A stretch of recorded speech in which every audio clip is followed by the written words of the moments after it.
All right, let's get it. At this point, man, I'm growing so close with y'all, man. This time, look, I told y'all that I'm about to record a video. I'm gonna post a video every day. I'm a little ahead, but I gotta compound these things. I gotta compound this recording to find time to record and talk to y'all without no excuse. So this is gonna be the first time me testing how this is with me driving and recording. See how it goes. If it doesn't go well right now, I have like a little tripod holder thingy. So I'm gonna try it like this until I'm able to upgrade and invest in something that I can stick on the mirror or whatever the case may be. So I'm posting this video with the intention of helping as many people as possible. And today I want to talk to you guys regarding of feeding the version of you who is aligned with your purpose, who is aligned with your best tomorrow. People will also mention this as becoming your best self, or your soul versus your shadow, right? A lot of different ways people might talk about this, and I think it was Matthew McConaughey that said that every day you're feeding two wolves, or you have the option to feed two wolves, right? And this is like you're either feeding your best self or you're feeding your worst self, your shadow self, or whatever the case may be. That these two wolves are fighting to control your reality, your life, your timeline, the present. Fighting to control that, and they both have an agenda. They both have something that they are promoting in your life that they want you to do, right? So like my soul or my highest self is wanting me to record this video right now and find any opportunity I have to record. My shadow self won't. My highest self, right now, I just left the office. I'm heading to the gym. I have a 30-minute drive back in town to where I live. I'm going to work out. That's what my highest self wants me to do, right? My shadow self doesn't. My shadow self wants me to go eat McDonald's. I haven't ate McDonald's in, I don't know, like at least 6-7 months. I used to smoke. I'm from the hood, so I used to smoke Black and Milds. I'm gonna smoke Black and Milds in about 5-6 months. So it's like when I'm saying these things, I'm not saying this to you guys. I'm not better than anyone watching this video. I'm not smarter than anyone watching this video. Not wiser than anyone watching this video. I'm just like you. By subscribing, you're not becoming a follower. You're just joining the community. You're just joining a movement. You know, and I pray that God speaks through me through these videos in a way that allows me to connect with those who are seeking service from His servants. I pray that God uses me in a way that allows me to send this video, allow me to speak and perform His will, His plan for me, so that I can serve those He has for me to serve. Because we're all just servants to one another. So by me, there's this quote I seen, and it said, "You don't know who's being affected by your procrastination." Let me roll this window up. It says, "You don't know who's being affected by your procrastination. You don't know who, by your success, by your weight loss, by you publishing your book, by you doing whatever it is that God is calling you to do, that is in line with your soul, that is in line with your spirit, because you'll feel it in your spirit. You don't know, by you procrastinating and not doing that, whose life cannot be sparked." Because here's the thing: there's always going to be great leaders. There's always going to be your, Dr. Kings. There's always going to be your, and I'm just going to say these things because this is popping to my mind. If you disagree, that's okay. But it's always going to be your Kendrick Lamars. There's always going to be whomever, Kobe Bryant. right? That go do amazing shit. They go they do amazing things, right?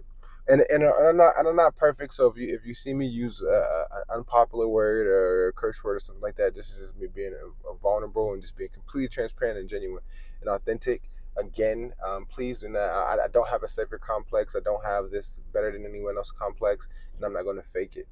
You know. So people like Kendrick, Kobe, things like that, the lives that they've impacted. Imagine if they never did it. Like if they were procrastinating, if they were feeding their shadow self, if they were afraid, if they were being disobedient to God's calling to them, right? So many other people's lives would not have been affected, you know? And that's the thing. You don't even know where your life is going to take you. I say this and I said this before, that to me it's very much like playing GTA. I remember as a kid, I would play Grand Theft Auto and I would just be running around, putting in cheat codes, and just having fun. And see, God has a plan for your life, but God has also given you free will to be obedient and follow along this plan. And first and foremost, you won't even know the plan if you don't build a better relationship with God. You won't even be able to hear God clearly if you don't build a relationship, right? Um, or you practice exercise your free will and do whatever the heck you want, but don't complain when your life don't look the way that you want it to look, because you're still gonna have these desires in your heart, you're worth so much more. You got so much more for you. You just have neglected yourself. You have forsaken yourself. You have forsaken God, and when you decide to go back home to our Heavenly Father and be obedient, that's when all these things will turn around. But inside yourself, understand that I tell you guys, success and failure is on the same path, it's on the same road, right? You can stop at failure or you can decide to keep driving, keep going, keep going, keep going, keep going, keep going, because it's just a little further. It's just a little further. It's like that meme where the guy's digging and they said, "Don't turn around. You never know how close you were from your reward, your goal." And like the guy gave up when he was right there at the end. It's like, bro, it's literally you're just digging. You're just digging. You're digging. You're digging, and you don't know how far you got to dig until you find gold, until you strike a diamond. You just got to keep digging. I'm not saying don't pivot. Sometimes you pivot. Sometimes you're like, okay, I was digging right here. Let me go dig over here. Right? But I'm just saying, like, just don't stop. Like, giving up to me is literally never trying again. Not even your mind. Like, your mind has given up. Let me check this. Make sure this is recording. But yeah, it's like your mind has given up. You won't even like. You won't even like for example, there's a lot of aspects of my life that I'm not I'm not gonna say proud of, you know what I mean? But there's a lot of aspects of my life that I'm not like content with, you know. And I don't think I'll ever be content. I'll still keep going and wanting more and want more and want more because deep down I have this desire, and it's a fleshy thing, it's a human thing, and it's what we call ambition. But it's like, but all the things, and not at every point in my life, but at this point in my life, as I've grown, I've learned that I've come to an understanding that everything I do, everything I succeed in, is because of God, right? So every reward I get and every achievement I get is because of God's glory, and I give it to God. I've done nothing. I've only been selected and blessed to do these things. This is all because of God's grace, because God's love. Understand? So when you see somebody like LeBron James, you know, give glory to God. It's God's glory that he is able to do that. And you might not think through a game like basketball that a person can impact and benefit. So many people can benefit from that, but it's just simply not true, man. You know, God has his hands on everything. On everything. So, you know, man, I just realized that I need to turn, and they got this road kind of blocked off, and it's kind of like annoying, kind of. I wonder if somebody gonna let me go because this road is only one road now. Hmm, interesting. Some of the civil rails I'm gonna have to edit out because this is wild work. But anyways, yeah, I know I'm kind of giving you guys a lot, man. But what I'm saying is that there, success and good fortune, all that stuff like that is promised to you. It's promised to you that everybody was born with a purpose. Everybody was born with a gift. Everybody was born with something that is worth multi-millions of dollars. Every human is worth more than billions. Every soul is worth more than that, right? Every soul is worth more than that. The thing is, in front of that promise, there will be an obstacle. That there is an enemy, like a roaring lion prowling about seeking who he may devour. That there is an enemy, that is amongst the world, that is looking to, get you to turn on God, to get you to turn on yourself, to get you to turn on the promise. Because see, the enemy cannot stop you from your blessing, but he can make you rebuke and run away from your blessing. He can get you to, um, you know, it's like your friends can't make your parents, like when you're a kid. Your friends can't make your parents stop loving you, but your friends can influence you and get you, and so that you can misbehave and get in trouble and get grounded. You understand? So the enemy will try to get you to turn on God and get grounded, because God always leaves a route for you back home. God will always leave a door open for you to still receive love, for you to to come back in this good grace. It's up to you though. You know, check this. But yeah, it's up to you though to come back home. It's up to you. So God has a promise for everyone that you will receive the desires of your heart. And 9 times out of 10, what you desire most is a big part of your purpose anyway. You just gotta be obedient. You gotta be obedient, you know. And in front of that promise, like I said, is going to be the obstacle. So the enemy is also going to try to get in the way, but the actual obstacle, because the enemy isn't a deciding factor. The enemy is a determining factor, like the conditions. Like when you watch sports and oh, the star player is injured and stuff like that. This doesn't mean you can't win. It's just a determining factor. These are the conditions of the match, right? The Super Bowl comes and oh, it's snowing. It doesn't mean that oh, well, no one's going to play good. No, this isn't a deciding factor. It is a determining factor. It is just a condition. It doesn't decide the outcome. What decides the outcome is you.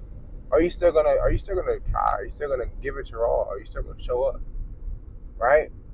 So that's why the enemy trying to get in your way is not a deciding factor. The only deciding factor is you, because God gave you the free will to choose him or not, to love him or not.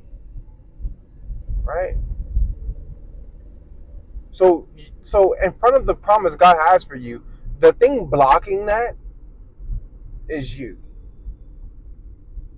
So every day when you wake up, you have to decide, which version of you are you going to feed? Are you going to speak life into? Are you going to raise up? See, a lot of people exist and they've killed off connection. And I'm not going to say literally. Some people might say literally, I don't even really understand this. Like I said, I'm just, I'm speaking, and I'm asking God to deliver messages through me. And this might connect with some of you guys more than for me to even understand it fully. But some of you guys have cut off connection to your soul. You don't even feel connected. You're so in and of the world. you exist on your lowest self. You're doing drugs every day. You're doing all type of things that you once said you weren't even gonna do. That you wouldn't even participate in this, and now you become the spokesperson of it. You become the poster child of it. And now you don't even recognize yourself. Your friends don't recognize you. Your family don't recognize you, and you don't even once feel inspired and motivated and like you once did. You don't even feel connected to that person who had those aspirations and dreams, who God has so much favor for. You've moved so far away. You've moved so far away that you become completely disobedient to the point where nothing gets through to you at this point. And somehow you found this video. Let's get through it.